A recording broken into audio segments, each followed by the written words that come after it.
अस्सलामुअलैकुम। Arab News 21 मार्च 2023 की शाम की ताज़ा तरीन खबरें। सऊदी अरब और अमारात में रमजान का चांद नजर नहीं आया, जमेरात को पहला रोजा होगा। सऊदी अरब में मंगल मार्च 21 को कहीं भी चांद नजर नहीं आया। बुध मार्च 22 को शबान की 30 तारीख और जमेरात को यकम रमजान है।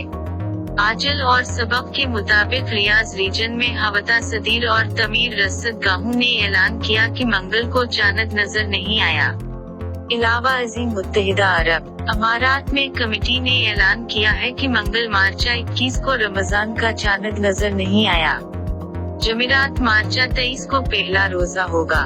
कबल फलकी उलूम के माहिर और मकामी रुयत हलाल कमेटी के रुकन अब्दुल्लाह अल फजीरी ने कहा था मंगल को सूरज गुरूब होने से पहले हलाल डूब जाएगा। इनके मुताबिक मंगल को बेशतर इस्लामी ममालिक में आज चांद देखने का इम्कान नहीं था। सऊदी अरब और अमारात में रमजान का चांद नजर नहीं आया, जमेरात को पहला रोजा होगा। खबरें सुनने का बहुत शुक्रिया। फी अमान अल्लाह, इंशाअल्लाह बहुत जल्द मिलें और ताज़ा तरीन खबरों के साथ।